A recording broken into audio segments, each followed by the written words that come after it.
পরবর্তীতে ইসলামী ছাত্র শিবির হলো, এই বিষয়ে কিছু বলেছে কিনা? বলেছে ইসলামী ছাত্র সংঘ, যেটি বর্তমানে ইসলামী শিবির ছাত্র শিবির নামে পরিচিত। সুতরাং এই যে লিঙ্ক আপের অবজারভেশন, ছাত্র সংঘ ছাত্র শিবির নামে বর্তমানে পরিচিত, এটিও কিন্তু একটি অবজারভেশন হিসেবে এসেছে।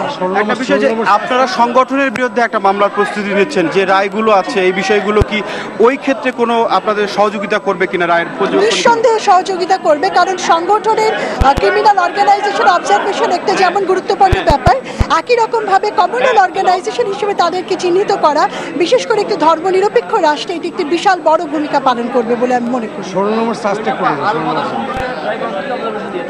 আল বদর সম্পর্কে বলেছে it was not only a criminal organization, শুধু ক্রিমিনাল অর্গানাইজেশন ছিল না, এটি একটি কমিউনাল অর্গানাইজেশনও ছিল, সাম্প্রদায়িক একটি সংগঠন ছিল, এবং বাংলাদেশের সংবিধান অনুযায়ী সাম্প্রদায়িক কোনো সংগঠন করবার অধিকার নেই।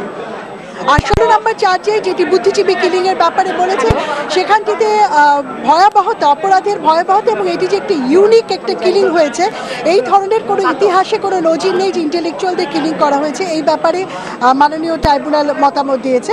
এবং আরেকটি যেটি গুরুত্বপূর্ণ বিষয় মাননীয় ট্রাইব্যুনাল আইডেন্টিফাই করেছে তাদের রায়, সেটি হচ্ছে পলিটিক্যাল পারপেট্রেটার্সদের শাস্তির ক্ষেত্রে। বলছেন একজন রাজনীতিবিদ আসামি হলে সেটি যে রাজনৈতিক মামলাই হবে, এবং সেটা যে রাজনৈতিক মামলার কারণে সেটাকে বিবেচনা করতে হবে, এরকম কোনো জায়গা নেই। কারণ অপরাধ যেই করুক, সে রাজনীতিবিদ বা অরাজনীতিবিদ কেউ হোক কিনা, অপরাধের বিচার একই নিয়মে একই আইনের অধীনে হবে। এই যে সর্বোচ্চ সাজা হলো, এরপরে এই সাজা বাস্তবায়নের প্রক্রিয়াটা কি হবে?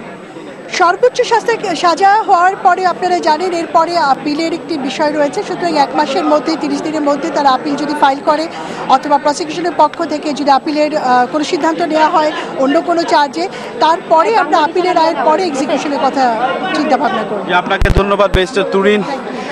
যে মাজুর শুনছিলেন যে রাষ্ট্রপক্ষের অন্যতম কৌশলী প্রসিকিউটর তুরিন আফরোজ, তিনি বলছিলেন যে আসলে কোন বিষয়গুলো বিচার বিশ্লেষণ করে এই আন্তর্জাতিক অপরাধ ট্রাইব্যুনাল 1 মতিউর রহমান নিজামীর বিরুদ্ধে সাজা দিয়েছেন। সেখানে দুটি বিষয় খুবই পরিষ্কারভাবে এসেছে। সেটি হচ্ছে পাবনার একটি উপজেলায় যে 400 থেকে 500 জন লোককে গণহত্যা চালানো হয়েছিল, এবং মতিউর রহমান নিজামীর পরামর্শে এবং ইন্ধনে পাকিস্তান সেনাবাহিনী যে সেই গণহত্যাটা চালিয়েছিল, সেটি প্রমাণিত হয়েছে।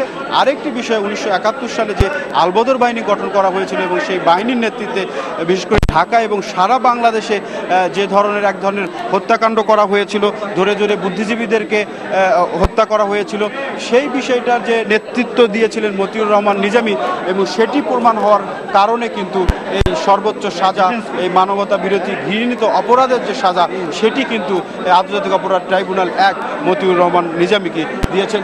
যাক মঞ্জুর, আরেকটি বিষয় আমরা সাধারণত যেটা দেখতে পাই যে এই রায় হওয়ার পরে যেমন রাষ্ট্রপক্ষের কৌশলীরা আসেন, তেমনই কিন্তু আসামি পক্ষের কৌশলীরাও কিন্তু আসেন।